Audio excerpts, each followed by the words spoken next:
overview of the and one of the most traumatic events in Mahabharata that now happened. That is the defrauding of the Pandavas, which is bad, but the disrobing of Draupadi was far, far worse. And now, after this, the Pandavas go to exile. And why they are in exile? Now, there are two parallel things that are happening. In one sense, the Pandavas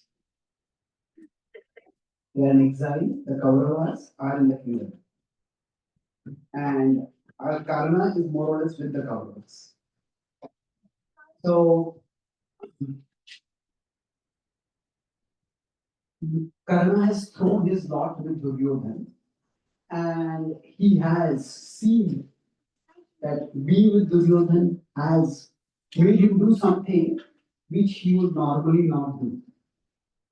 And in spite of that, after that particular incident has happened, for all of us, I'll take a broad framework before we move over here.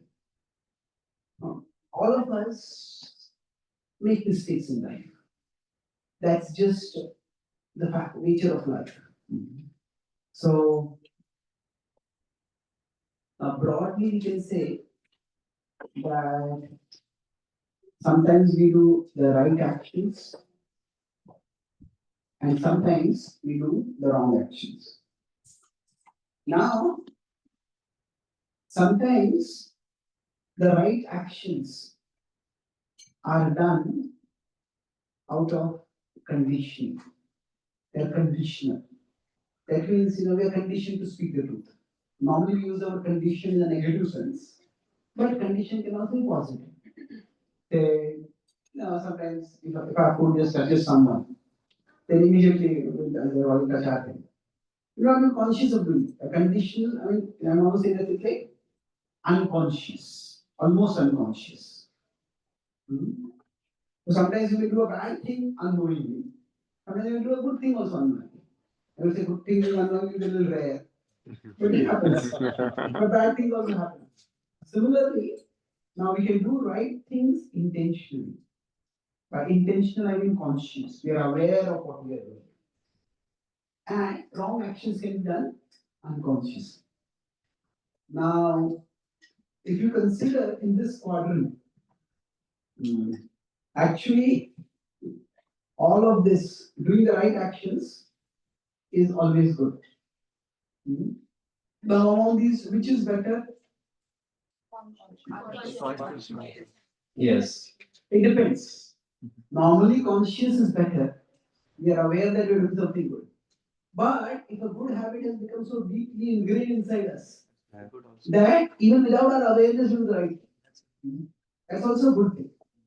So that means, say, if you're walking along the road and you see somebody is injured, and then you are thinking, I have to do. It's a good thing. So now, if you consider, it depends. So both could be good. Now, on the other side, among wrong actions that are done out of conditionally and intentionally, which are bad, both are bad. Which is worse? Unconscious. Intentionally is worse. Hmm. So sometimes we are rushing to do some important work and you're going through a room, something very urgent is there, running across the room, it's a very crowded room, you step on someone's foot. Now, we don't really, we didn't intend to step on anyone's foot. As soon as we realize, oh, I'm sorry. And the condition, and out of conditions, we will do the wrong. Sometimes some people, it's not a very crowded room, but some people are a little clumsy. Some people, when they walk, they don't know where their hands and legs are.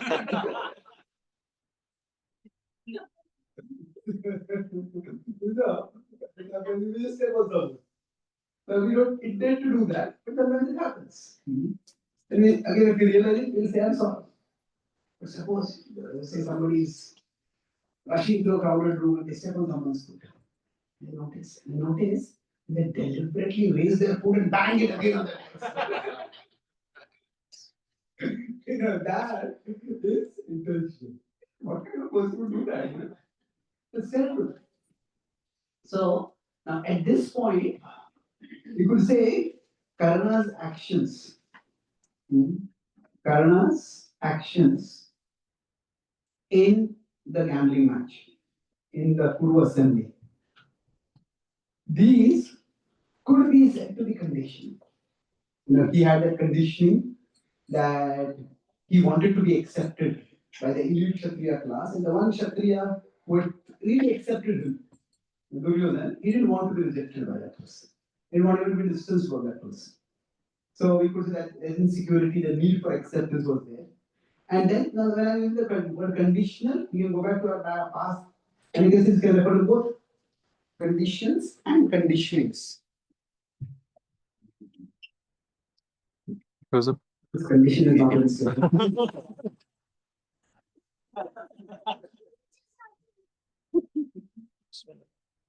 Please come and please push the closer. yes, right. Push the one. Yeah. That's no. It can refer to condition or it can refer to conditioning both. Yes, teacher. We say conditioning. One leg is actually up. Up. Okay, that's we could put something. I hadn't noticed it earlier. Yeah, that was surprising. Okay, so I was transcendental earlier. Now I become a condition.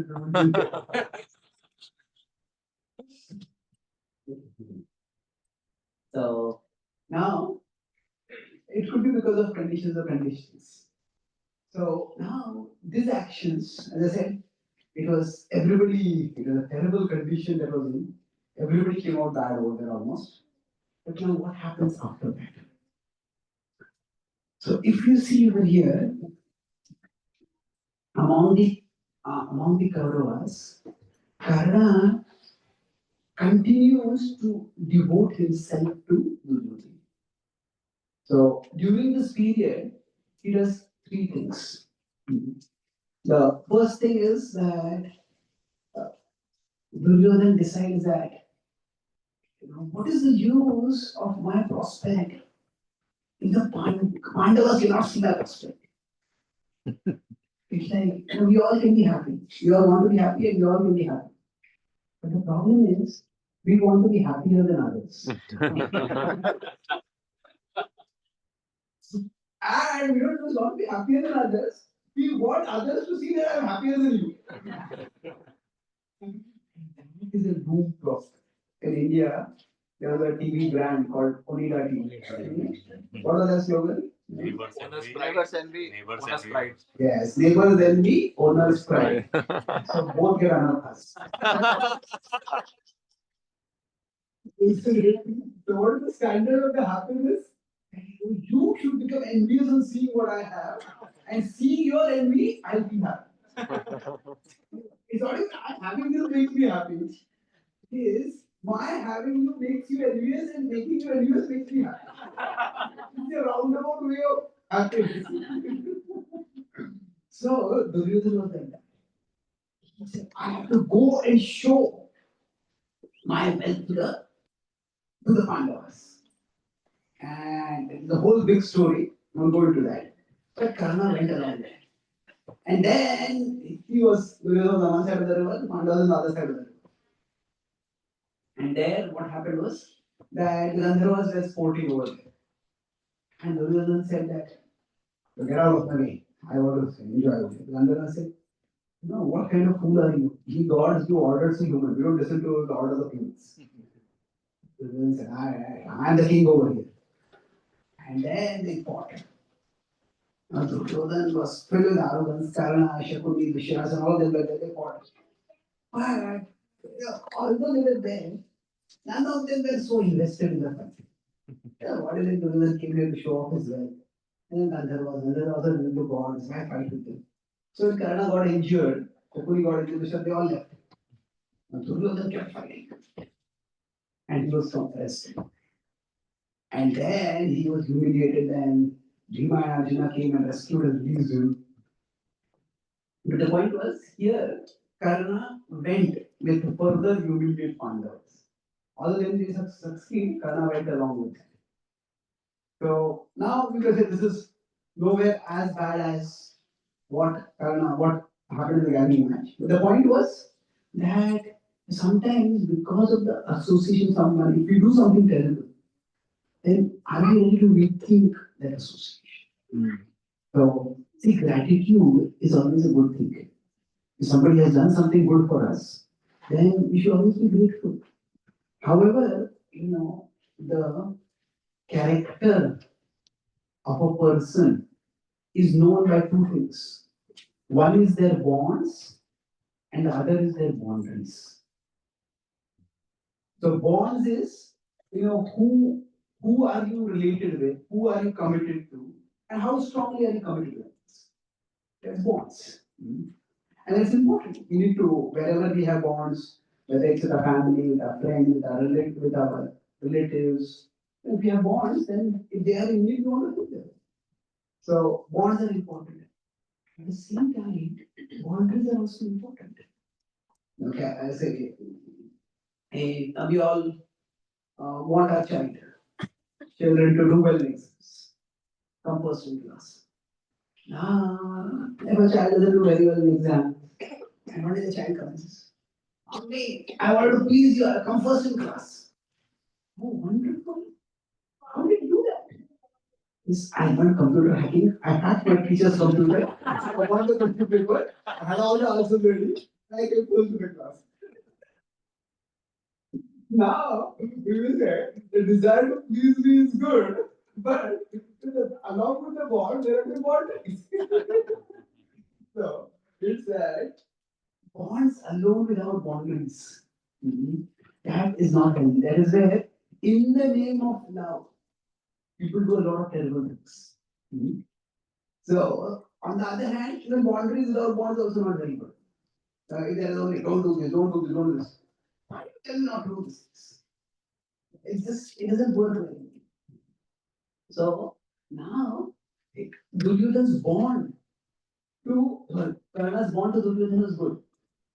But the point is that he had violated some terrible bond. And the basic boundaries of human decency, what to speak of warrior's code of honor. He violated that. And then, in general, a person's character is actually seen to a significant extent by their boundaries also. We all will get angry in life. But say, no matter how angry we get, there are some things we will not do. Even if I get angry, I'm not going to take a knife and stab someone. You get angry and yell at someone. So there are some things which we will not do.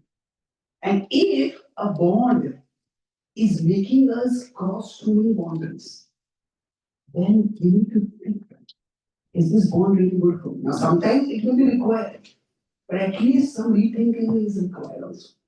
When for the sake of a bond, there are boundaries that are being crossed. So in this case, what was happening was that if you consider there are bonds and there are boundaries. Now, if there are no bonds and no boundaries, then there is no relationship at all. We have no concern for that person, and then we have no concern for anything else at all. So now, if there are bonds with boundaries, now why are boundaries important? Like I said, like the idea is two people come close to each other, but two people become better. Is coming close together is having bonds. But the boundaries are what enable a person to become better. Say, if we have a family, we will take care of a family. Ideally, to take care of family, that should make us more responsible. Maybe get a better job, get some more training, and then earn more money so we take better care of our family. Say, I will take care of my family. So I start cheating and robbing. Now, that's the bond might be there, but that if you're crossing boundary for that purpose, that's not a healthy thing to do. Mhm. So now, what is happening for this is the best. This is the best relationship. If there are bonds but no boundaries, it is a vulnerable relationship. We are vulnerable to degradation. They're vulnerable to degradation.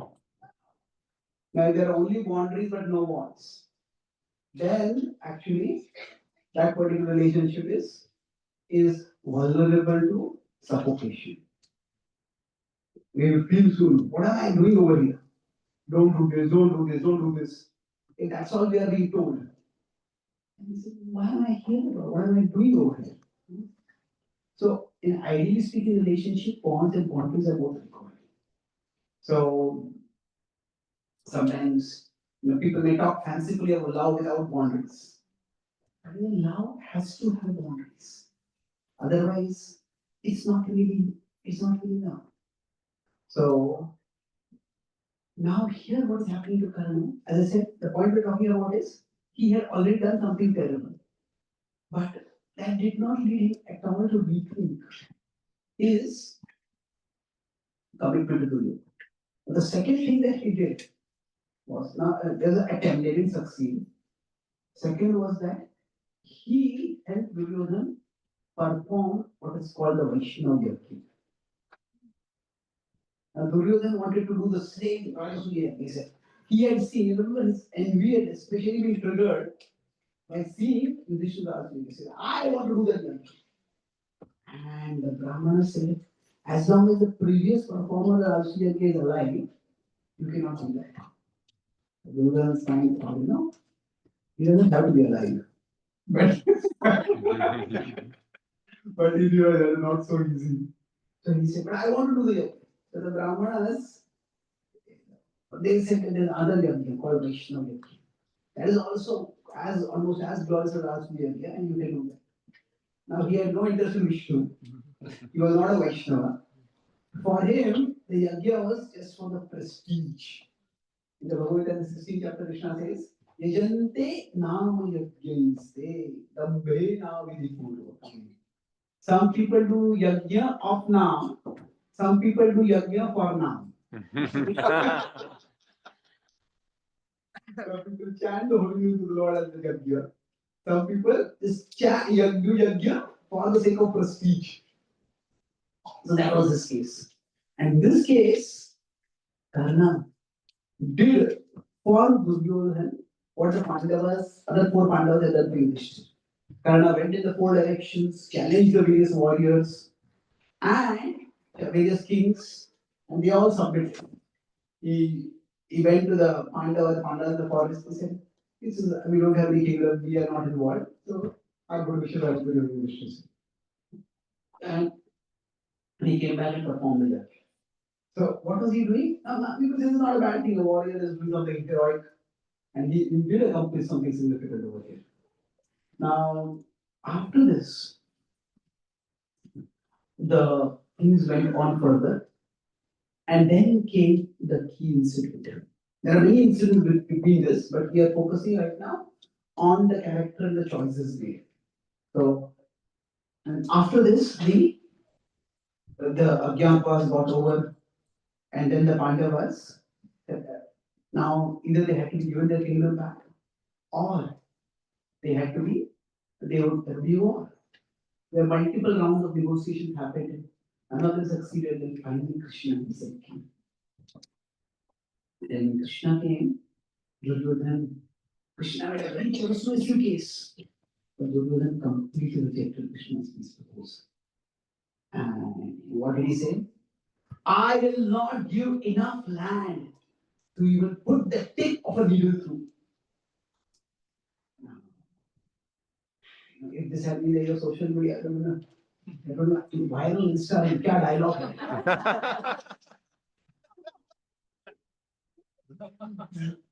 But if we consider the context, what does it mean? Suppose we invite somebody to our home for a ceremony, or they don't want to come, so they make an excuse. Now they are making an excuse. We know that they are making an excuse, and they know that we know that they are making an excuse. But that at least out of consistency, they are making an excuse. But suppose they say, even if I die, my dead body will never come to your ceremony. Okay, no. It is not just a refusal of the invitation, it is a kick in the face of the inviter. So such was Duryodhan's rejection. Now basically, Duryodhan, through his actions, exposed to everyone how utterly unreasonable he was. And then that night, Krishna, while in the party, sent a message to Karna that I would like to talk with him. And the next morning, Krishna and Karna met. So this was where Karna rejected Krishna's offer. So we will see what happened over here. Now, before this itself, Karna had been told by Kunti that you are my son. And he was shaken on hearing this. And Kunti begged him that please don't fight against your brothers. You come on the side of your brothers and you will be the eldest. So he said, you never cared for me. Now also you're not caring for me. You would have told at any of the times throughout your life, it's only when your sons are in danger that you tell me. So he felt her motives were, I think, he said, still, you have come to me at a time when I do charity. He was a Surya Bhakta. From childhood itself, he had a very great attraction to Surya Dev. And then the Kuti told her his son, then he will make sense of what it is. But he said, I will not let you go without charity. Therefore, if you had 5 sons, you will always have 5 sons. I will not kill any of the other sons except Arjuna. Either he will kill me or I will kill him. But this was not what Kunti had asked for. You know. But now we may ask why could we not tell before? And yeah, again, dharma is difficult to know. You know, when she was unmarried, for her, she was herself an adopted child. You know, her father had, sometimes families give a child to adopt him to somebody else. They know each other. But still, that child knows, my parents gave me up. You know, why did you give me up? Did you not want me? Even if the other family accepts you, still, for a child in the back of the mind, there's a little fear. And so now when she had a child before her marriage, she was just a teenager at that time. She just couldn't accept that. So she had to let go of Karna at that time. Now afterwards, she could very well have maybe she could have acknowledged that Karna was a child later. But then the problem was that Duryodhan was always he was trying to come up with various reasons why the Pandavas should not leave. And one of the reasons he gave was that Pandu had been cursed, that he could not have children. So are these Pandavas, are they actually Pandu children? Now, they knew about this ritual called yoga, where if a person is not able to get a child, then some other respectable person will impregnate the woman, and that's how his own father had been born. Dhritarashtra had been born like that, Pandu had been born like that. In the past, continuing one's progeny, dynasty was considered very important. And therefore, sometimes yoga rituals were there. They were well known and respected. But in the case of when Ambika and Ambalika had done that, it was with the consent and the presence of the family elders. Bhishma was there, Satyavati was there. So it is all well known. But he never directly accused Kunti. The Pandavas would not have tolerated that. But those aspersions were in the air. And are they really Pandu's children? Now, clearly the Pandavas were powerful beings. They were powerful beings. So they were clearly Kshatriyas. They were, and what they said, they were Devaputra, they were Devaputras. But was all this done with the consent of Pandu? Now Pandu was not there to tell it. Now the sages, when they had asked Kunti to come back, they had come with, and they told Vizar that actually Pandu had wanted to approach this. Pandu had consulted the sages first. Can you do this ritual with my wife so that I can have a child? And they had said yes. And Kunti said no. You can get a child from the Devas. So they knew about all this. So they came with it. But still Duryodhana was asking these questions. And then for her to then say that, I had a child before my marriage, that would have given further reason for Duryodhana to attack her. And not just her, but her children also. And then when she saw that the children are being attacked and killed, attempted to be killed, she said, I cannot endanger them further. I cannot give further ammunition to those who are the enemies of my child. So she had, it was a difficult situation for her also. And for her, when they came that her sons were going to fight with each other, enough is enough. She said, I have to go. Because all the Karna did not know.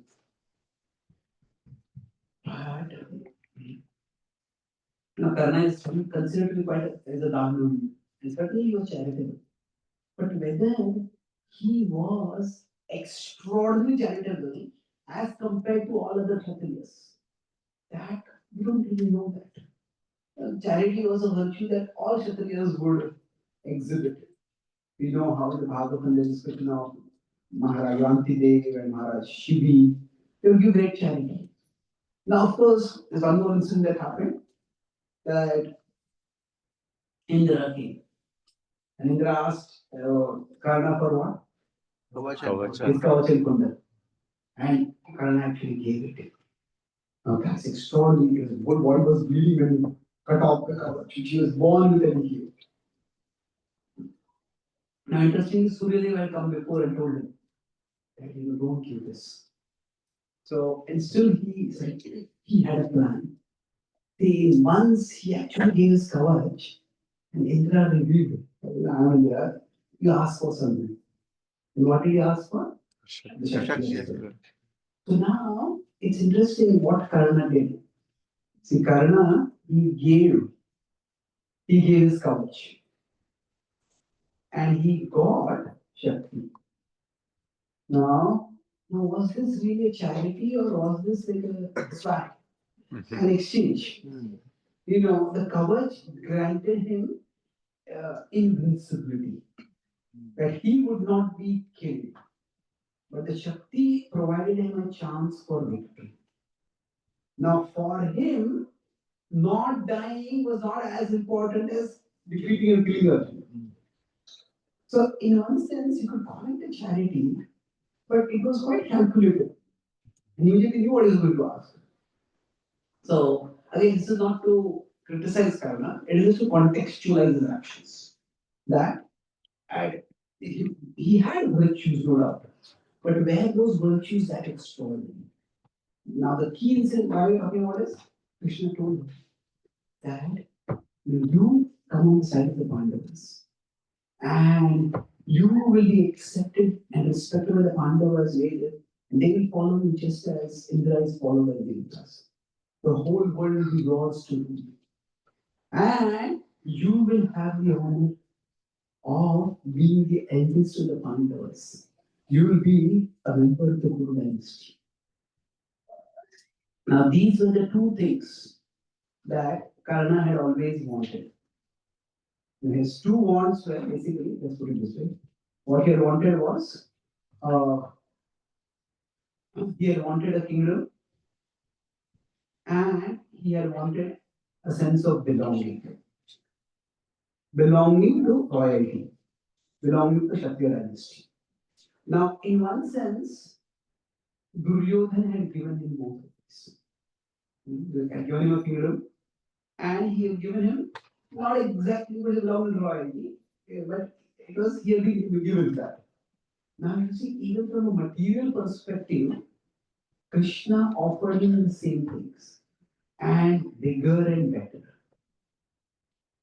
So forget it from a devotional perspective. Even if Karna did not accept that Krishna is God, still what Krishna had offered him was from a material perspective forgetting. Now Karna rejected it. If you see Karna's this particular speech between or this discussion with Karna and Krishna, there are many similarities between the Arjuna and Krishna speech and the Bhagavad Gita. Of course, that's much longer, but there are some similarities. Basically, Arjuna was also confused that which dharma to follow. My Kula dharma, if I have to follow my Kula dharma, then I cannot fight against my own Kula. If I follow my Kshatriya dharma, then I should fight against my relatives. Whoever is against me, I have to fight against. So it was a dharma sammoha. Now, for Karna, what was the dharma? What was sammoha over here? There was his mitra dharma. He had his duty to his friend. And what was the other side? It was his Kshatriya dharma. Now, why was the Kshatriya dharma on the other side? Because Kshatriyas are not just meant to be fighters. Kshatriyas are meant to be protectors. They're not just fighters. They're meant to fight to protect. And protect what? Protect virtue, protect the virtuous people, protect the innocent people. And not only had Duryodhan done bad things, Duryodhan had shown no remorse and he had been bent on war. Now, what did Karna say? Karna said, he is interesting, and now Karna's conversation, there's a significant conversation about 3 points over here. Now, first, he says that I know that Duryodhana is on the side of wrong and Duryodhana is going to die. I had a dream in which I saw that Duryodhana was on a cart drawn by asses, and he was dressed in black and he was shaven and he was being pulled downwards. And Yudhishthira was dressed in a chariot drawn by a white horse, and he was dressed in white, and his chariot was being drawn upwards. This symbolizes Yudhishthira is going to be victorious and Duryodhana is going to die. The dice that Shakuni cast is going to come back to us as the arrows of Arjuna's Gandhiva, and everyone is going to be destroyed. So he, in one sense, does not need to be like calm down, hit them, there. He himself says that we are doomed. Now, after saying he's doomed, he says, but nonetheless, he said that I cannot give up to you. He says, it is because of his trust in me that he has waged this war. Because Duryodhan, he knew Bhishma and Drona had bigger reputations, but he didn't really trust how much their heart was in the war. He knew they were affectionate toward the Pandavas.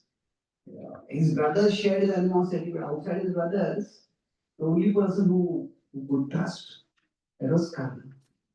Even Ashwatthama fought because Drona was fighting. So because of his trust in me, he has fought this war. He's fighting this war. And I cannot let him down at this time. I cannot abandon him. And then he says, the second reason, he says that my mother abandoned me at birth.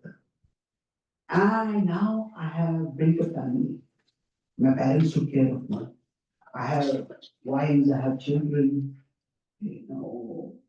What would he, why should I abandon the family that took care of me to now go to the family that abandoned me? He says, my family is here. Now, at one level, both these reasons sound quite reasonable. But if you look at it at a deeper level, you see, would he really have to abandon his family? No. Krishna himself had 2 parents, isn't it? So, yes, Krishna had to leave Nandamala and Yashoda. But he didn't abandon them, he didn't reject them. So, it was duty that called him. Now, would his parents had never hidden from him that he was adopted. So, would his parents have been unhappy that he discovered his birth family? And his birth family was so glorious. If he was so proud of his birth family, then why did he throughout his life long to belong to the Kshatriyas? Why did he take offense when he was called a Sutraputra? So now, whether anybody intended to offend him when he was called Sutraputra, that's a different question. In the movies, it is depicted like that. Sutraputra is addressed in a very derogatory way. But in the Vedic tradition, referring to a person by their parentage is just normal. Arjuna is called Kaunteya, Yadunandana, Krishna is called Brajendranandana or Varshni or Yadunandana. So Sutaputra, that might not have been a derogative reference. But anyway, if he was so proud of it, why did he so proud this life long to belong to Kshatriya? So this was it's almost like an imaginary reason. So now when he is saying that it is Duryodhana, I cannot abandon him. And this is where the question comes up is, what is friendship? Hmm. Say, if you have a friend who has helped us quite a bit in the time of need, and that friend comes and says, no, I'm in really I'm in a lot of trouble, I need something. So, yeah, no, what can I do for you? So, I'm in desperate need of money right now. Okay. I try to help as much as I can. How much do you need? I don't need your money. You don't have time to rob this bank.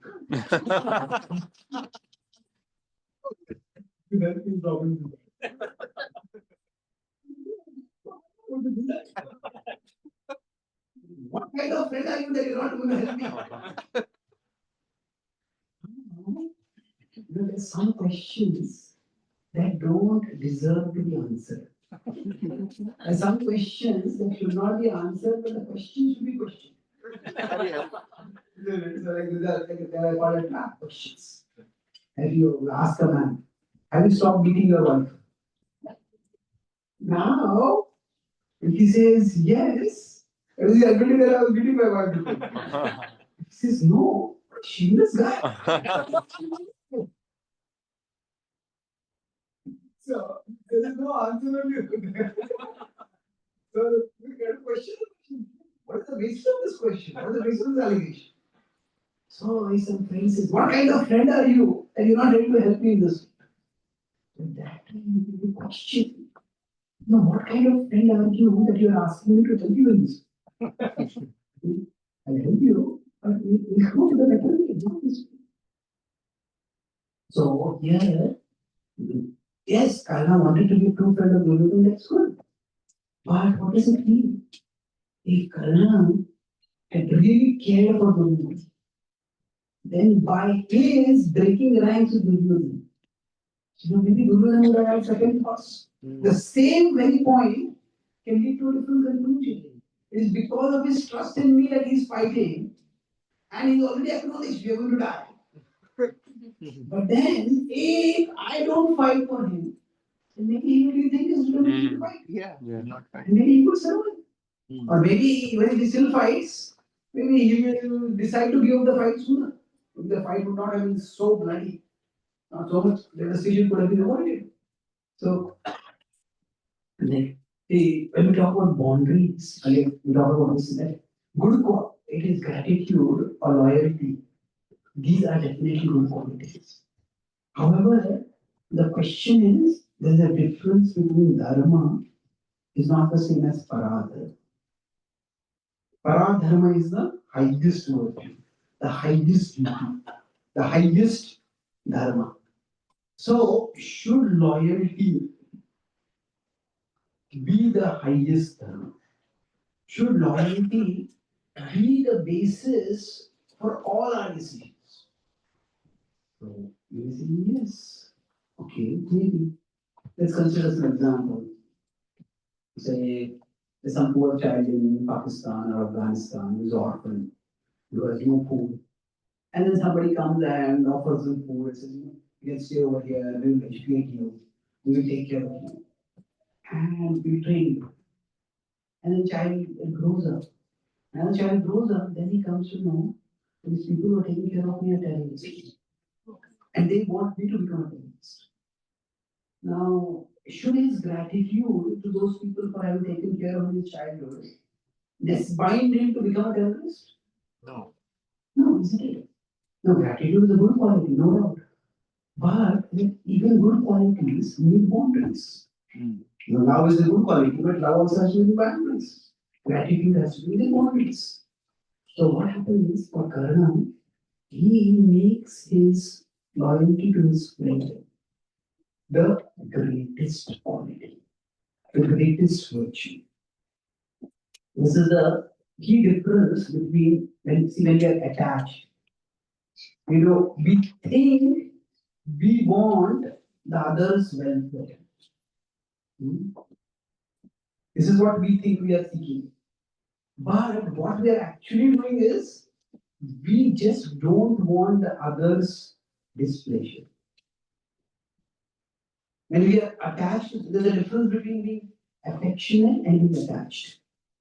So I'll explain this others' welfare, others' displeasure. So we don't want, and I think we may think this is what we think. I think I'm doing this for your sake, but actually, what we are actually doing is that say if a child has got some, he has a lot of chocolate and food has got spoiled, and the child says, "Mommy, I want chocolate," and the mother says, "You know, you are a beloved child. I can never say no to you." Now, if you really love your child, you should have to say no, isn't it? So, if our attachment to someone is so strong that we can never say no to that person, then what we are wanting is it's not our love for the other person. It is just that I don't want the other person to think bad about. Now, sometimes love requires that. So yes, Duryodhan would have considered, would have called Karna a dictator. You abandoned him. And that would have hurt Karna because they had a good relationship. But should we be concerned about the other person's welfare? Or should we be concerned that the other person should not dismiss, they should never be dismissed? Which is more important? Welfare. The welfare is more important. So, other way there's affection. The proper opposite we should be affectionate, but we should not get attached. Now, it might seem a little delicate thing, but what is the difference? Whenever there's affection, there is reluctance to say no. If somebody wants something, we have a kid or someone, they want something. But we don't get any pleasure in saying no to it. Say our child wants some chocolate. Now we may want to say we don't like to say. Right? If somebody asks something and we like to say no, then we have to question whether there's any affection in the relationship. You get pleasure in saying no to the other person. But attachment means inability to say no. Sometimes people proclaim it in movies as if it's a sign of love. I can never say no to you. No, that's not necessarily a sign of love. But that's a sign of attachment which is becoming unhealthy. So loyalty is a good thing, but it should not become the supreme decision maker for us. Why? See, this was at three levels. Okay. Now his loyalty to Duryodhan, what was it going to do? See, ethics is not an easy thing to decide. And that's why the Mahabharata is all about understanding what is dharma. But see, what was the effect? What would be the consequence? The consequence would be Karna's death. Now he may say, I am ready to become a martyr for my friends. Well, okay, that's a sacrifice. You could call it heroic. But okay, you are becoming a martyr for your friend, but are you actually going to help your friend? Isn't it? It's going to lead to Duryodhan's death. Yes. And that's what he himself said is going to happen. And after that, what is also he's doing? He's actually, the cause is also of adharma. So it's a bad cause, and the result is also going to be bad. And you're not going to be successful also. So why do it? So loyalty is a good virtue, but you cannot make it into a supreme virtue, especially when the results are so clearly going to be bad. Now you could say cause of adharma. Now you may have not say the for adharma, but you can at least say that there is going to be huge bloodshed, huge devastation because of it. Now can Karna prevent it all? Maybe he can't, but Karna can minimize it.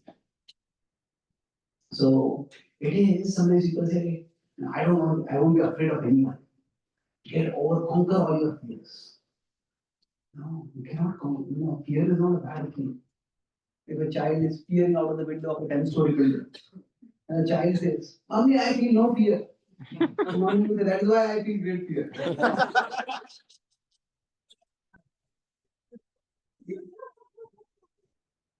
So the idea is fear can sometimes be a warning of danger. So fear is not a bad thing. In one sense, we need to choose our fears. Choose, in this case, fears means what? Whose criticism will we fear?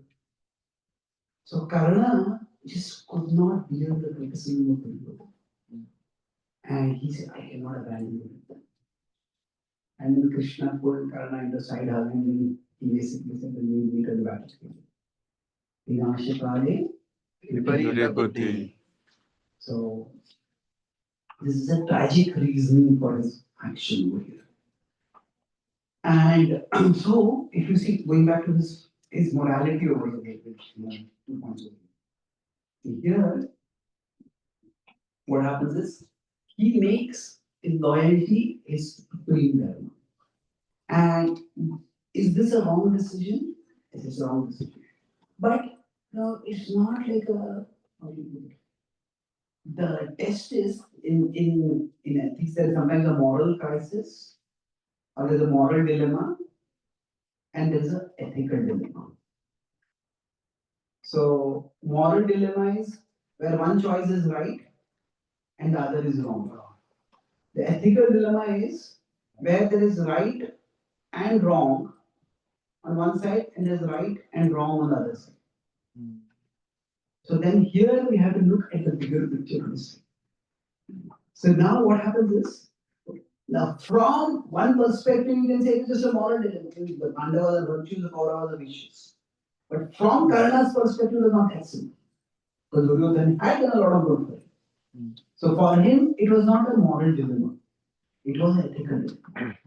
But then we all have to face difficult situations in life. And what is the basis for deciding what is right and what is wrong? So this is where this is where now I'll build this up to the final war. Because broadly the Mahabharata is a question of dharma, which in one sense means ethics. And there are three factors to consider. That there is the content of our action, there is the intent of our action. Why am I doing this? What am I doing? Why am I doing it? And what will be the result of what I do? So all three are important in one sense. And sometimes we give importance to all three of these things. Say for example, the dharma to sakshat bhagavad prema. Dharma is given by Krishna, just do that. So we say content, this is right, this is wrong. The rules of scripture. The content is important. Now sometimes we also say that when there are great souls, then sometimes they may do strange things also. But we should not question. Vaishnava Priyamutra, we give an desire.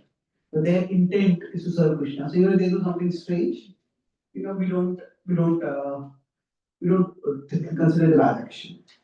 And sometimes Prabhupada will also say Palena Parichayati. Whether the thing is good or not is known by the results, the consequence. So all three need to be considered. Now, which is more important? That's difficult to see. Now, here, now intent is very important in the spiritual domain. Krishna is Bhavgrahi. At the same time, intent is not a substitute for intelligence.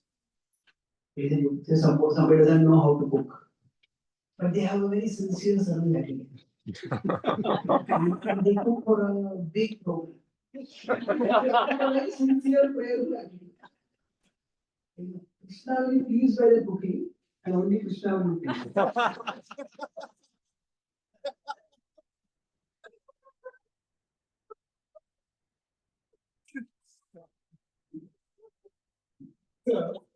So, yes, intent is important, but intent alone will not suffice in the material world.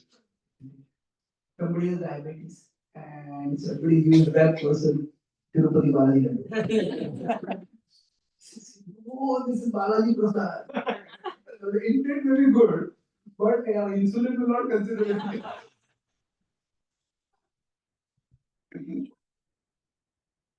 So, intent is important, but in the material world, intent alone is not good. This is where Yudhishthir's intent in obeying these elders. Whatever they say I do, that intent was good. But you have to consider what am I doing? What is the concept? What is the consciousness mind? What is the result of the actions? So intent could be considered to be important. But in the material world, things don't work based on intent. So we have to look at the content. Now, content we could say there are many different things. But content you could say here it is my word of honor. So is the content of our I have decided that this is my word of honor. This is dharma and this is what I'm going to do. But then we also consider that you have given your word of honor, but a Kshatriya is also meant to live a life of honor. That means life in service of an honorable cause. A person who is there to disrobe an honorable way in public. Now, what kind of person is that? Is that person ready to be a ruler at all? So now content he could be confused about it. Because you can go both ways. But then in terms of consequence, it was quite clear to him. So we need to consider what is the result of what I'm doing.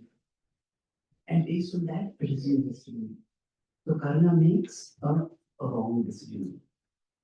And then the war begins. I'm going to go to the full war, but I'll make it about three main points I'll cover over here. One is that Karna he becomes the commander of the 16th day. And on the 17th day, the final battle between Arjuna and Krishna happens.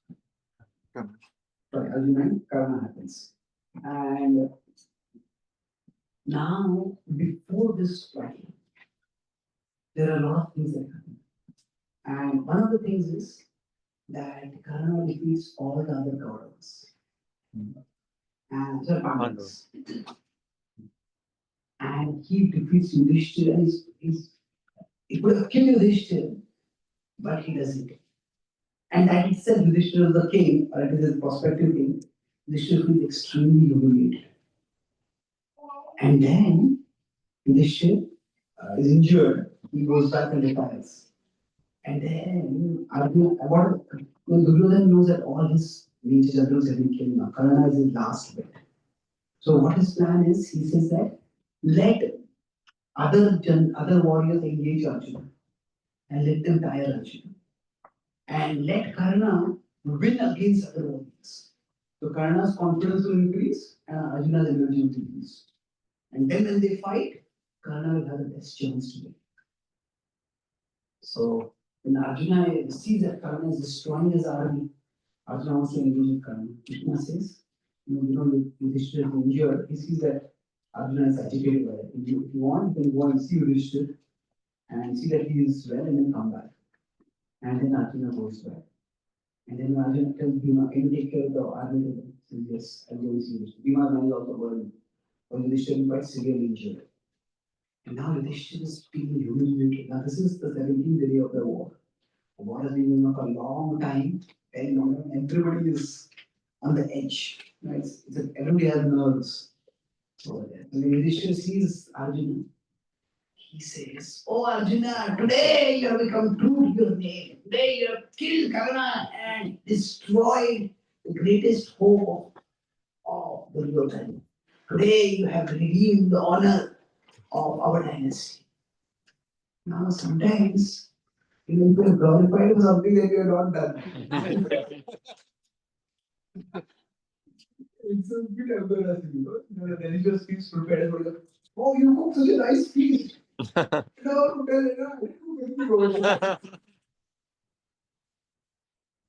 so, the perplexed and he says, "Brother, you misunderstand me. I came to see for your well-being. Seeing that you are well, now I'll go and fight with Karna and defeat you." She was frustrated. And he says, "Spy on you." He said, "Coming to see my well-being is just your excuse. How can I be well when the person who has humiliated me is still raging on the battlefield, destroying our army? Do you not have the courage to fight against him? If you don't have the guts, then why did you say that you will kill Karna? Why did you take that vow? Maybe you should give the Gandiva to Bhima and he will kill you.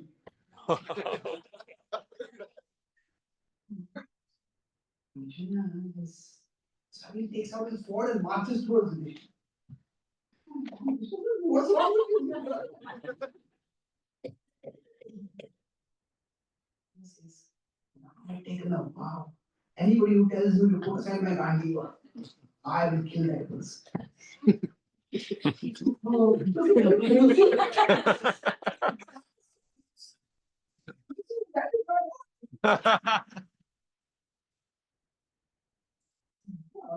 this incident is seen, it is hilarious, but here see, Karna had the same tension. What is my word? Arjuna, this is my word. But then Krishna tells him, "Can you brother? He says, what about my word? And Krishna says, Krishna quotes Bhagavad Gita. And for one who has been honored, Vishwamitra was in there. Somehow it's Jati Marna. So he says, you, if you insult Yudhishthir, then that will be as good as killing him. Arjuna is okay.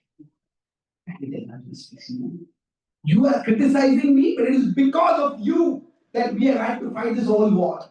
It is because you gambled everything. It is because you could not control your senses. It is because of you that Princess Draupadi had to suffer humiliation. It is because of you that we had to go into the forest. It is because of you that Bhima, when he was a child, didn't deal with Duryodhana. You are the cause of the suffering that everyone else is going through. Sure. Krishna.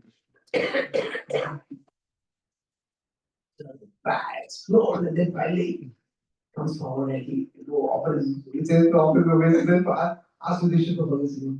And Yudhishthira is shocked by hearing it.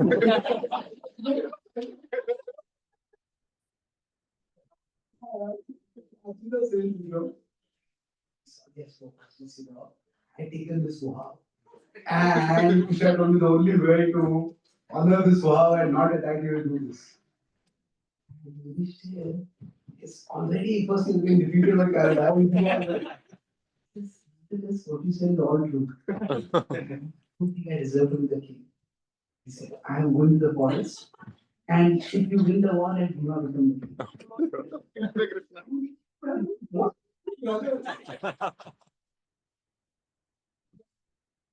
Yeah, sure, they're both pacified. And finally, things become pacified. And then they come to have a final fight. Now, in this final fight, it goes on fiercely for a long time. And it's a whole battlefield.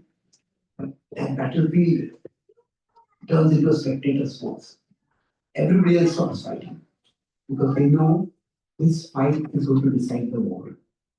So it's like, remember in the place, many matches are going on. But if one match becomes so dramatic, all the players say, you stop playing. You want to watch this match. So it becomes like that. Everybody's watching. And sometimes Arjuna seems to be getting the upper hand, sometimes Karna seems to be getting the upper hand. The battle just goes on and on and on. And then finally, your fate starts seeming to come in. Karna's come to defeat Karna. So Karna, actually before that, two things happen. Karna is thinking, how will I get the better of Arjuna? And he said, I will, he shoots, sees a series of arrows on Arjuna, and then he invokes the Sarvastra. So generally, when arrows will be shot, warriors will deal with them in three ways. One is you have your charioteer dodge the arrow. Chariot removes it so that the arrow doesn't hit you. The second is that you let the arrow hit your armor and trust that your armor will not be pierced by the arrow. The third is you counter the arrow with your arrow. Nowadays, with bullets, you can't do the third. But you can try the first and the second. So now, when Arjuna sees the Sarvastra, he does not recognize us. He does not recognize the snake weapon. And I think that it hit my armor and it would not be affected. But Krishna recognizes it. And when Krishna sees this, now Shalya tells Karna that shoot it at Arjuna's chest.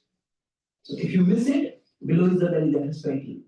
If you miss it slightly, above is the neck, that's also big. But Karna wants to go for the spectacular kill. Like, if a batsman can hit a single and win the match, I want to hit a sixer and win the match. Try to hit a sixer and get out. So, what happens is, for warriors, hitting at the neck and having the head of your opponent fly away into the sky. That is a spectacular victory. so, so Karna wants that. And Krishna sees, because I was speeding towards Arjuna, Krishna bangs his foot on the footrest of the chariot, and his entire chariot sinks into the ground. It sinks into the ground so much that the arrow which was meant for Arjuna's neck hits Arjuna's crown. His crown is knocked off, but Arjuna survives. Now here, the significant thing is, Arjuna will be in the same situation that Karna will be. Arjuna's chariot is stuck in the ground. Now, Arjuna does not say to Karna, hey, my chariot is stuck. Arjuna quickly gets out, lifts up the chariot. He comes back and starts fighting. And then Karna uses various weapons. And then he starts forgetting his mantras. He says, so you have to do something. He's still powerful. He just doesn't have the weapon to kill Arjuna. And then his chariot starts sinking. And he starts despairing, he starts cursing destiny. Why is this happening to me?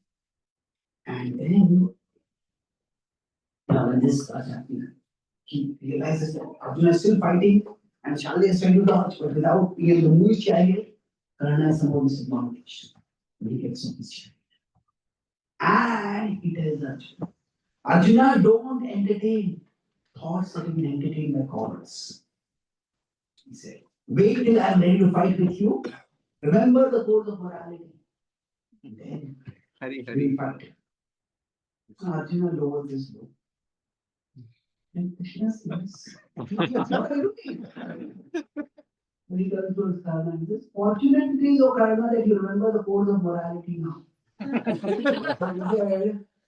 You see, these very codes of morality by which you joined with 5 other warriors to kill Abhimanyu, was it by these very codes of morality that you called Draupadi a prostitute and suggested that she be disrobed?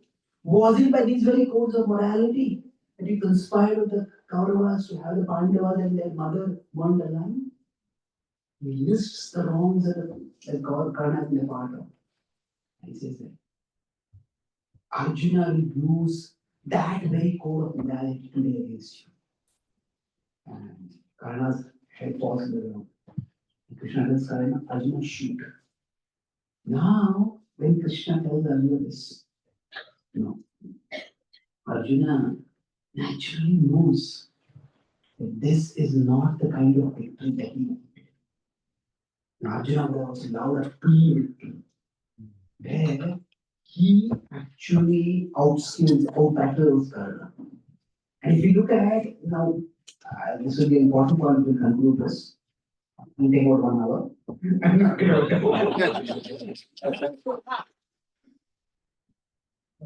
So, about this, why did Krishna have to do this? You look at this.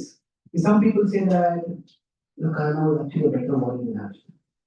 Now, if you look at the history, if you could see Karna and Arjuna, let's look at when all they met. So, if you consider the martial exhibition, what happened over there? They both showed equal skills and they did not have a fight. Yeah. So, we could say it is a draw.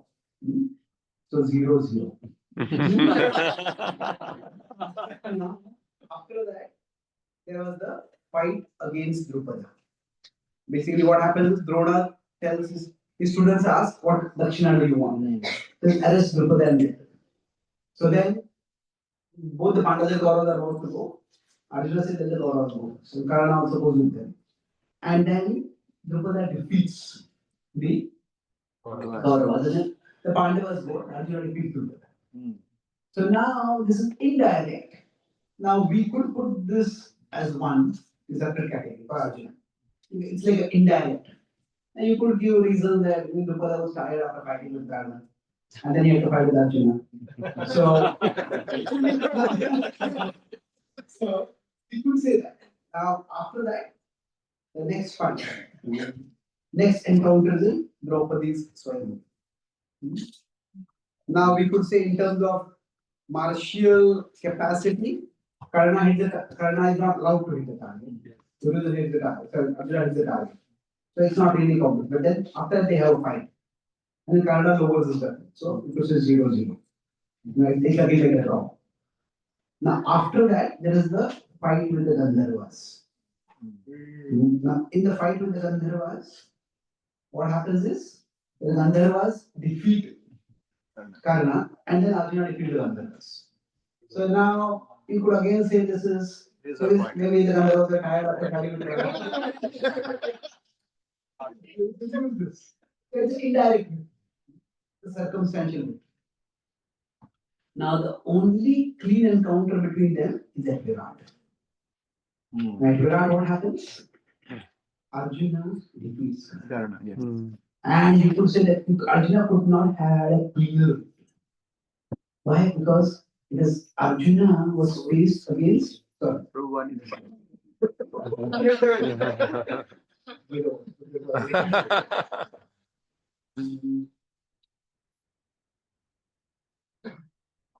So now what happened over here is that Arjuna has always reached. So what happens is it is not that all the Kauravas attack Arjuna at once. It is one Kaurava attacks. And Arjuna fights with them. So Arjuna here now to use all the other arguments of tiredness. There is Arjuna who was tired. Arjuna fought with Bhishma, Arjuna fought with Drona. Now Karna tries 3 times to defeat Arjuna. And each time he is injured and he has to fall back. So this is the cleanest victory. Now there is not a single occasion on which Karna actually gets the better of Arjuna. So the claim that Karna was a better archer and that's why Arjuna had to do this, that does not stand the evidence of the past encounters. Then why did Krishna have to do this? Why did Krishna tell Arjuna that you have to do this? So basically, there is, there are means and there are ends. Now the means can be good. Means what instruments we use, what methods we follow, and what ends we seek. Now the means can be good, the means can be bad, and the ends can be good and the ends can be bad. So the idea is that Krishna is not just fighting that war over there. So if you consider at one level, Arjuna's attack against Karna, Arjuna's attack against Karna is unfair. There's no doubt about it. Right? Karna was weaponless, and that's the idea. Weapon were not using many weapons, were not in chariot. That's the time of the attack. Now, if you look at it, at one level it's unfair. But then, if you look in this context, if you look at a bigger context, on the same day, Arjuna himself had been chariotless. I mentioned that incident on the 17th day. Now, if you go further back, on the 14th day, again Arjuna had been in a similar situation. 14th day was the day when Arjuna had penetrated into the Kaurava army to reach Jayadratha. And at one time, when they were going deep into it, his horses became so exhausted. Krishna said, your horses cannot move me further. So Arjuna uses mystic powers to create a lake on the side of the battlefield. And then Krishna took the horses in the chariot, horses there to rest and to be fed and rejuvenated. At that time, Arjuna was on the ground. None of the Kauravas, Karna was not there, but the Kaurava soldiers and warriors were there around him. None of them stopped fighting. Nor did Arjuna say you have to stop fighting. Arjuna held them back. Now, if you go further on the 13th day, this is what Karna had done to Arjuna's son, isn't it? So, in fact, twice Karna had tried to fight with Abhimanyu, and Abhimanyu had defeated him, wounded him. Then the Abhimanyu, sorry, it was Karna and Shakuntala both said, we have to do something, otherwise, not Abhimanyu will destroy our army for you. That's why they went to Drona, and then Drona was still there. 6 of people in that. And that's what it did. And eventually, Karna was chariotless, and it was fighting. He picked up a chariot wheel, and they broke the chariot. And he was like, "Thanks." So it was not that what Arjuna had done to Karna was something that is the first time. His own side, he himself and his son had been put in the same situation. And the Kauravas had not stopped. So, in one sense, the Pandavas were not the people who began it. They are paying them in the same point. So, now, in one sense, what is happening is that Krishna was doing this to prepare warriors for Kali. That in Kali Yuga, often the soldiers, the warriors, the armies don't fight anything. And it is good to fight anything. See, among this, good means and good ends. This is called as Brahaspati. Brahaspati is the Guru of the Devas. So you should have good means and good ends. Now this is Shukran. Shukran is Shukracharya. Idea is that sometimes we have to pursue good ends, but sometimes we may require guidance. But when you say sometimes, that is really sometimes. It's not all the time. And it is not that the Pandavas, they accept it. They have their own deliberation, they have their own questions. Not that they nonchalantly accept it. But see, like normally, when if somebody is a criminal, the criminal should be arrested by the police, the criminal should be tried by the court, and the criminal should be punished. But sometimes the criminal is such a deadly criminal. The police may give a shoot accept. Isn't it? So now shoot aside is not the normal way to issue permission. But sometimes that's what we require. Generally, when we meet new people, we say, how to come to Krishna consciousness?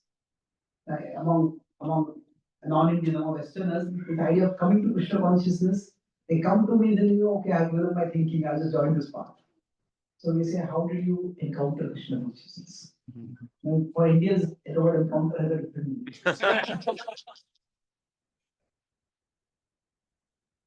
So now the idea is the encounter them not the ethical thing to do because, but sometimes that is the only way an ethical end can be achieved. If somebody is a criminal with a lot of gangsters, with a lot of contacts, and that person get bail or that person's lawyers will help them escape it, somehow you have to finish that person. So Krishna is basically saying that he was preparing us for Kali. The way Karna was killed was that when you get an opportunity to achieve a good ends, achieve it by whatever means is required. Whatever means is required. Now, if you see in Kali Yuga, how we can take principles from Lord Ram, but strategies we need to take from Krishna.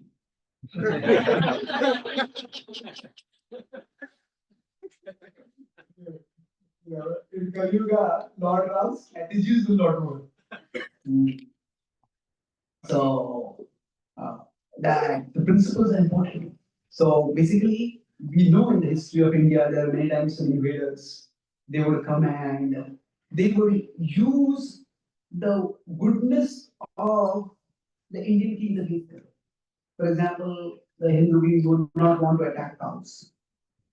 And the enemy soldiers would just keep cows in front of. Hari. And what would happen is, we don't want to hurt cows. And okay, you don't want to hurt a few hundred cows over there, but the enemy that is shooting from behind will destroy the millions and millions of cows for a millennia of the king afterwards. So there are now, there was a king, Prithviraj Chauhan, a heroic king, and there was a aggressive Ibrahim. So now, Prithviraj Chauhan, according to legend, defended him 17 times. Historians disagree about how many times it happened, but definitely Prithviraj Chauhan defeated him. And he released him. And what happened was, Ibrahim Lodi came back again, and one time Ibrahim Lodi defeated Prithviraj Chauhan. What did he do? He killed him immediately. No, you cannot. Why it is good to be good, but what results are we achieving is also important. So like intent, content, consequence. What Krishna is saying is, if you can have the content, that is good. Good means and good ends. But good ends are what are most important. And sometimes, not always, the Pandavas tried every possible way to avoid wars. And after that, when the Kauravas continued fighting, after they killed Abhimanyu in a heinous way, it was just that things just went down after that. So here, so I'll talk about this from two perspectives. Already mentioned this. Arjuna's final attack on Karna. Arjuna's attack on Karna. It can be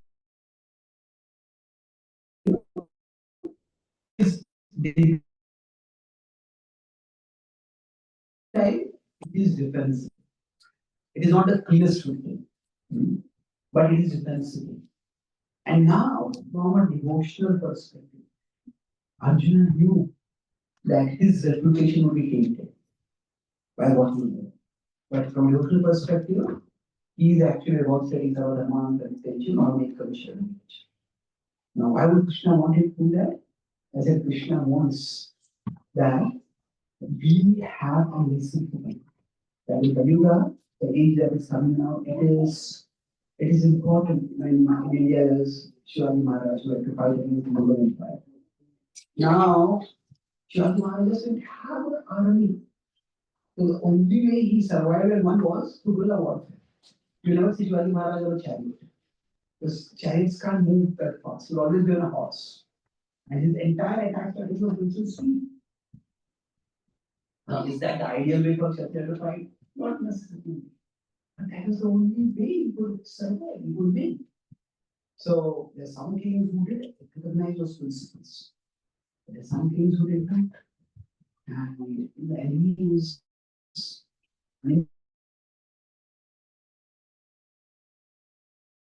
tortures described in horrendous ways. So normally when a king is arrested, a king should be given some treatment with dignity. But what Aurangzeb did was horrible. So it is important to live a life of principles, but it is just as if not more important to ensure that others in future will also be able to live a life of principles. And if we, in the name of living for principles, we end up on the losing side, then that is not the healthy thing, because it's Sarvarambhani Doshina Dominavani Babu. Every endeavor is covered by fault in this world. But that is not mean we cure them. So overall, Arjuna's victory from a devotional perspective is he is ready to sacrifice his own reputation to ensure that Krishna's cause of establishing dharma is successful. And that is his great surrender. From an ethical perspective, is it defensible? Yes, as I said that it is. They are being paid back in the same coin. And they are being paid back in the same coin because the other side was so inflexible. So Karna's last part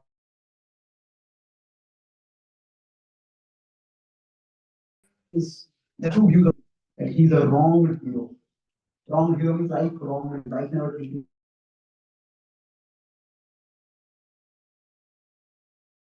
The other way is that he is the wrong hero. What do you mean wrong hero? That means he made wrong choices. So he was not doomed by destiny. He was doomed by his own decisions.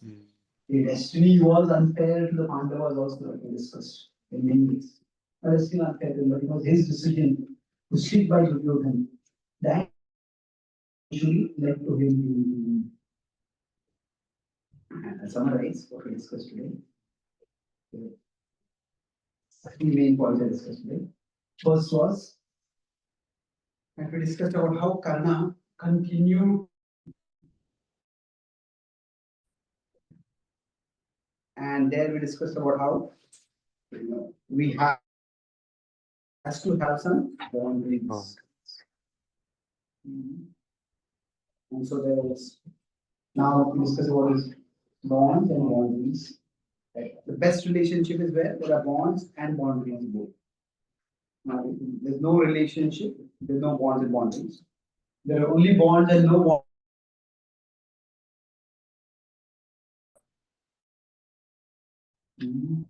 One vulnerability relation, and then occupation. Now, after that, we discussed about how when somebody does something right and something wrong, so it can be conditional or intentional. Now, I didn't go into this so much, but we could say that we can do right and we can do wrong. So we could say that Karna in the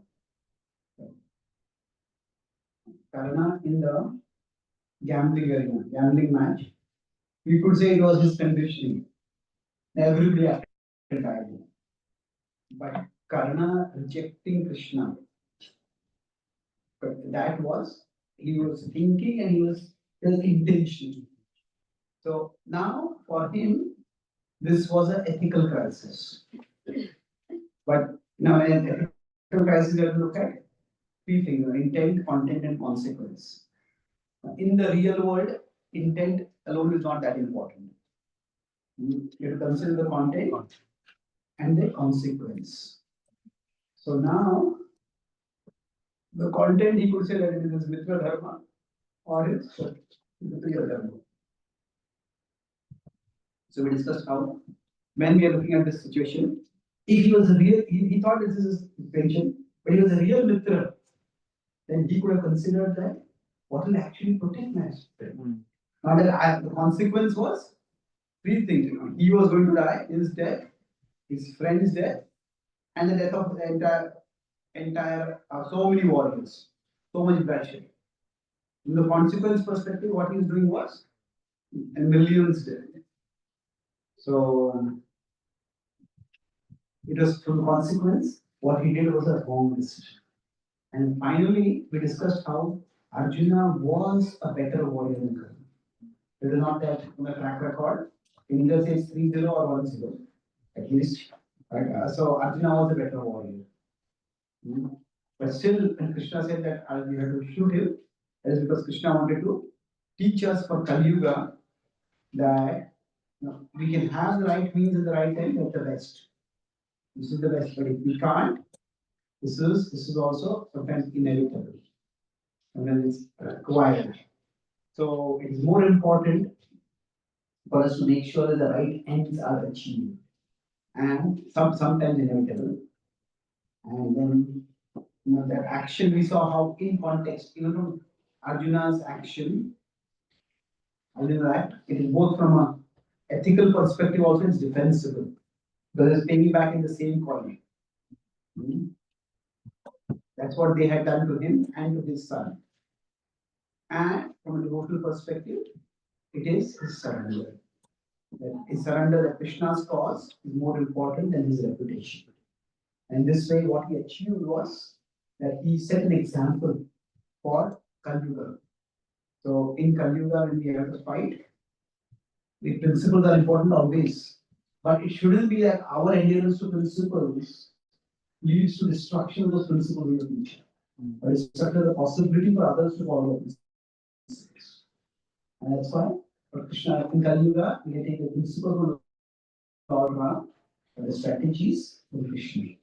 In that way, each one of us, when we have to make decisions, it's not an easy decision to make, we can't be nonchalant, but we have to be careful that we are not just choosing the right means, but also achieving the right end by choosing those things.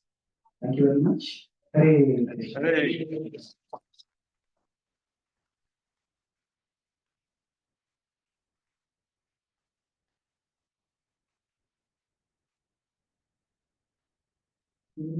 Questions? How many questions we have? One, two, three, four. That's our four questions, not a question. So I just wanted to understand a little better that the for Karna, like in the situation he was in when Krishna gave the proposal. At that point of time, none of his reasons we were substantially based. So it's confusing that what he was trying to get out of supporting Duryodhana. Because That is the tricky thing, that sometimes emotions can make us blind. So it's like there's attachment at various levels. There's attachment in tamas, the attachment in rajas, the attachment in sattva. So attachment in tamas is basically to least inconvenience. Whatever I can do, the path of least resistance. That is what a person looks for in tamas. It's like the more excuses I can give for not doing work, that is the sign of cleverness. And that is tamas. Now in rajas, one is attached to maximum pleasure or maximum material gain. Material pleasure. What will give me the pleasure, I do that. Even if there's a trouble, I want what is the maximum pleasure. In sattva, the attachment is to one's opinions. I know what is right. So now, of course, they're warriors, they're finally they're in rajas. But here, he was very attached to that I know what is right. Now, Arjuna was also thinking, how can I fight against my relatives? But Arjuna asked Krishna, and they had a decision. Now, Karna could have asked it, but these are my concerns. So it's one thing to say these are my concerns, and the other is this is my decision. So that was the decision, and that's where it ended. Krishna will not speak anything. So what happens is when we become very attached to the idea that I know what is right, then we become unwilling to even reconsider whether what I am doing right. So it was to some extent, he was partially sattva and is partially a big matter of reputation. Now again you can say whose reputation? Reputation is others. But reputation in whose eyes? So for him, his reputation in Duryodhana's eyes was very important. So that's where it is he went wrong. Yes. Thank you, Prabhuji. Thank you for the amazing lecture. Prabhuji, I had a question regarding for kids especially. The choices they make while making friends, right? Like they are so small and so innocent that they not realize a kid playing with them is a friend, right? But how do they have that wisdom to understand that, or maybe choose to understand that, okay, this person is a good friend and this is not a good friend. And if the person is not a good friend, how do they get that bravery to, stay away from them? Because that is a difficult part. Like, once you become friends and then you realize, okay, this friendship is not leading to, that getting closer and getting better, right? So that's not happening. So how do they withdraw from that friendship with a peaceful way? So if there are some tips or points which the kids can, take away from this section. It's difficult. I say to some extent, one aspect of parenting is that especially the children are small, we take decisions for our parents, or for our children. That means you don't be spend time with this case, spend time with this case. Now, what happens is, it's like as parenting evolves, first we just make the decision for them. Then after that, we give instruction. And then we expect them to follow the instruction and we can enforce the instruction. Afterwards, it's important that we give them vision. Sometimes the children are too small to understand. But what happens is eventually we have to give them the vision. Why am I telling you this?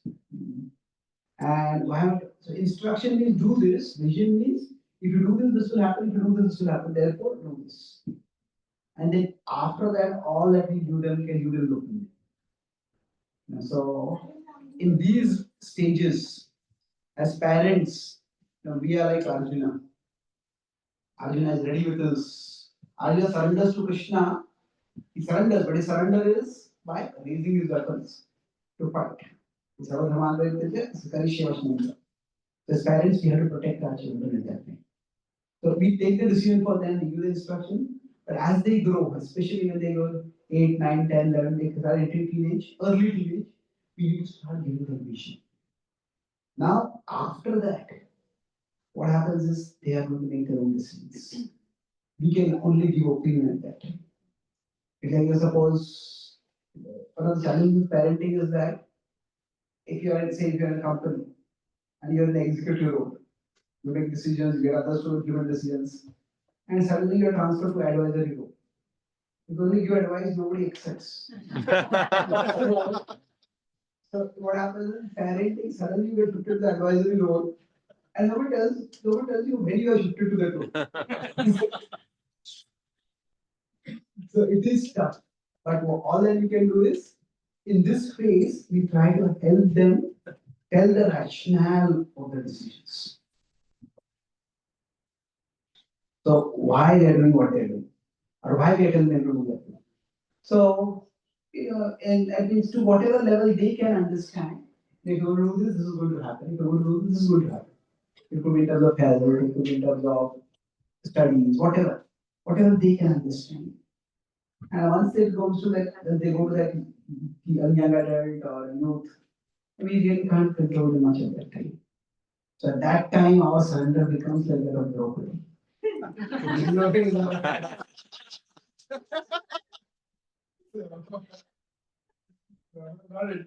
like that. So I would say that in terms of their understanding, you see what are the consequences that are desirable and undesirable. You have to see how in their language we can explain to them in terms of their concerns. It's like their concerns are there and our concerns are there. So what happens? This is a big subject. Maybe I'll talk about it tomorrow a little bit more. But the thing is that their concerns and our concerns, sometimes it feels as if these are their concerns and these are my concerns. There's no intersection. But it's not like that. There has to be some intersection. So if you're telling them, don't be friends with these kids or be friends with these kids. So we have to explain our concerns in a way that is understandable for them in their language.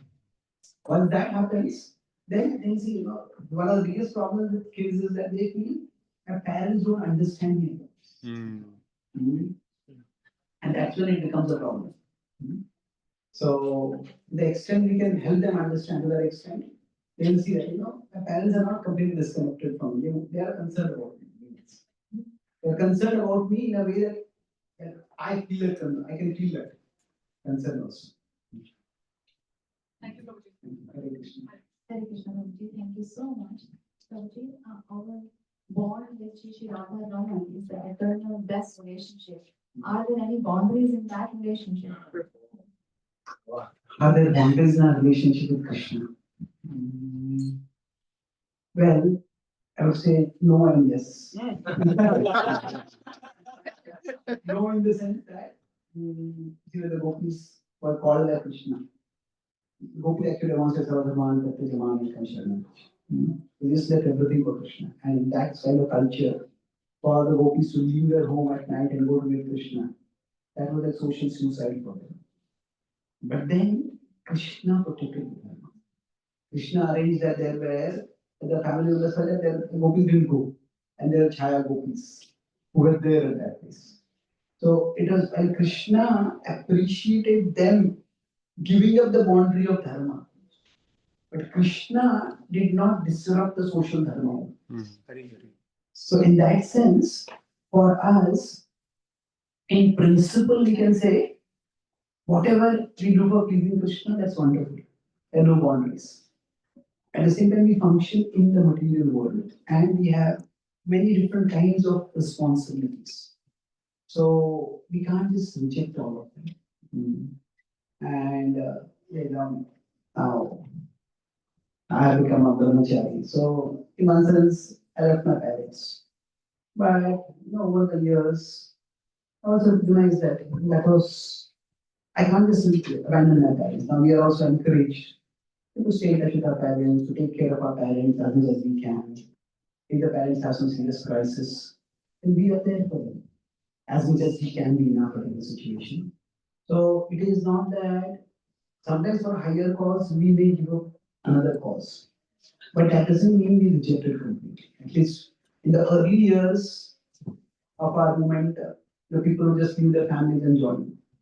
But at least now in India, most temples, the policy we follow is that if somebody wants to become a brahmachari, first you get a degree and you complete your education, you earn some money, you clear your parents' debts if they have any, you make sure that your sisters are married, you create some financial security for your parents, and then you can join the temple. So as much as possible, you try to follow that time.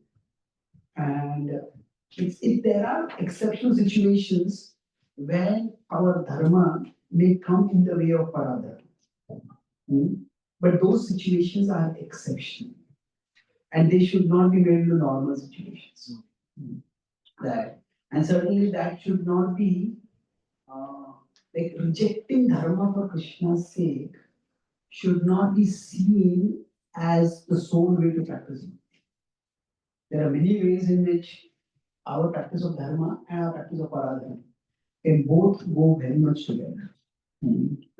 I know some first generation devotee parents, they naturally they wanted to be devotee, they want to practice bhakti. So one boy, now not a boy, he's 45 years old, he's born in a devotee family, first generation. He told me that my prominent childhood memory is like my parents constant disappointed me that I was not the reincarnation of Prahlad.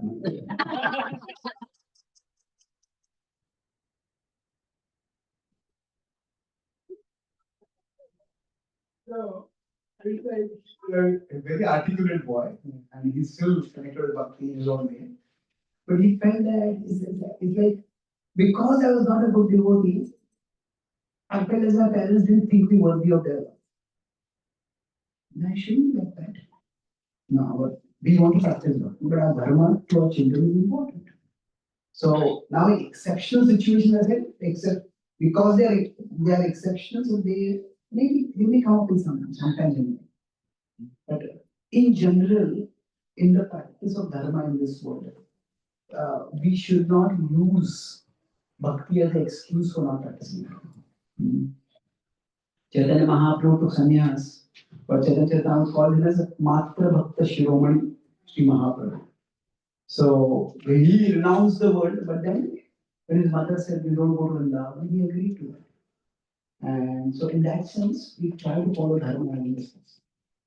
So we don't want to like you want to build a temple for Krishna. You want to rob a bank to build a temple for Krishna. Are there boundaries in Krishna? There are boundaries. Krishna doesn't want. Krishna wants our devotion, and through our endeavor and the devotional mood, we try to do this. So sometimes devotee wanted to distribute books. And we want to distribute. There's one letter of Prabhupada that says by hook or crook we should distribute books. But then Prabhupada clarified by hook or crook, that was like Prabhupada's English approximate translation of Yena Kena Prakarana Mana Krishna. So Prabhupada said be resourceful. Be creative. But not a hook or doesn't we deceive people. Because our point is not just to do a book. Our point is to inspire them to develop a relationship with Krishna. So if we deceive them and give a book somehow, they may take the book but they feel cheated and they will never turn towards Krishna. So in general, dharma doesn't go against bhakti. Dharma and bhakti can both go together. It is in extreme situations. Actually, in the love for Krishna, we can do our dharma in a mood of love for Krishna. Like, these are not just my children, these are not just my family. These are all Krishna's part interested in my care. And I take care of them. So, whatever we are dharma in a particular, if you are a part of a community, if you are a part of a country, then whatever be the expected dharma over there, we can practice that in a mood of service to Krishna. So our movement is highly respect, not in highly respect, say, we have a significant influence politically in UK. So many times, the UK Prime Minister or individuals come to our temple. Our leaders are also invited there to House of Commons and other things. The previous leader over there, I was talking with him, and he said that once they asked him to speak on Diwali or some big festivals.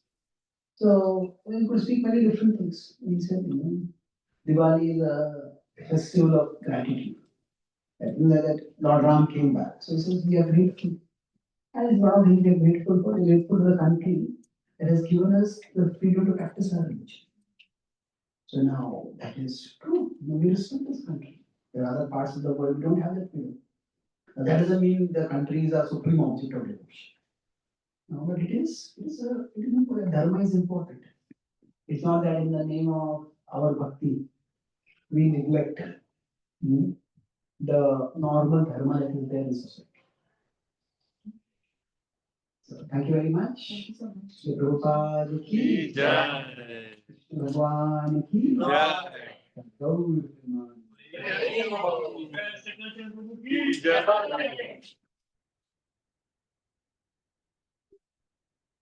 Hare Krishna. Thank you so much, Prabhuji. Such an amazing session. And it's like Prabhu is going through a story of Mahabharata. It's like in our mind, it's like the whole, we can actually see the scenes of Mahabharata. And then Prabhu is actually deriving such powerful lessons from every episode of Mahabharata. So thank you so much. It was very wonderful. Like just during Prasadam, I was talking to one devotee and you're saying like how that movie on Karna where they show him as like the wrong hero, what you mentioned. Yeah. And there's like a recent movie he was talking about, and he said like just from this class, he said it's like now it's like so much clarity, and it's a point that often comes up in discussion, like oh Arjuna was wrong to do this, but now we are empowered with those points to actually answer this question. So thank you so much, Rory. So let's give a big Haribol.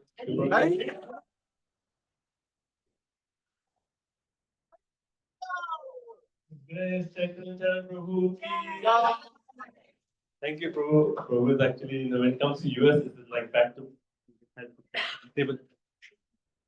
When Prabhu comes to US, it's like back-to-back travel. Come and then he Thursday evening, yesterday program, then again today 2 sessions. Tomorrow morning he goes all the way to Charlotte to do a program, comes back for Sunday feast. So it's like so busy schedule. But thank you so much for extending yourself and blessing us with your assistance. Delighted to be here. All of you engage my Rajoguna very much. Hare Krishna. So tomorrow evening, Sunday feast talk, we have God's plan. Yeah. The topic is very interesting. God's plan for us. Does God have a plan for each one of us in this world? Very especially, I thought of this topic primarily based on our devotee kids. Is the only purpose of my life to go back to Godhead? Don't I have any purpose in this world at all? If that is the age when everyone wants to achieve. So what does God have a plan for each one of us? And does God have a plan for us in this world? God is speaking. So that is the topic we discussed. Yeah.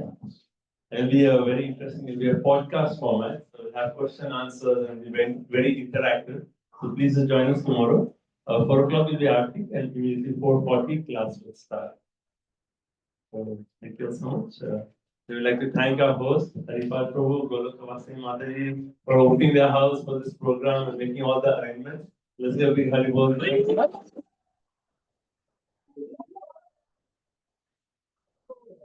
And they have also planned like hot milk and laddus for everyone when you walk out. So thank you so much. And also we'd like to thank all the devotees who helped with the prasad.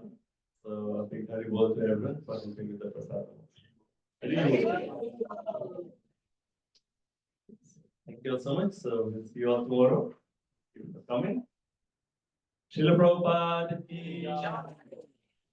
Someone had mentioned they wanted to get a book. You don't get a chance. Okay.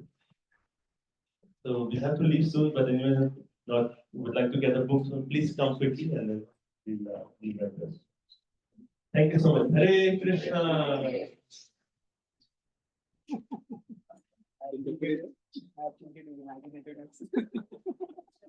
Definitely have changed side.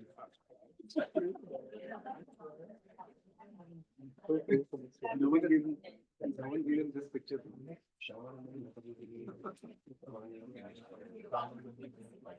Thank you.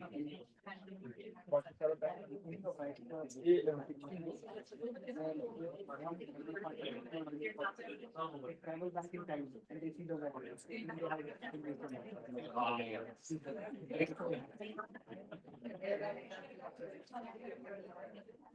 so these can so it is close to 10. They came before. Yeah. Yes,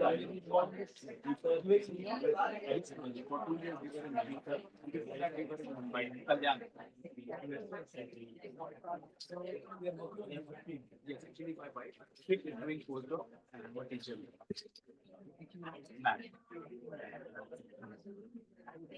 We are Ramanandini. We share to go.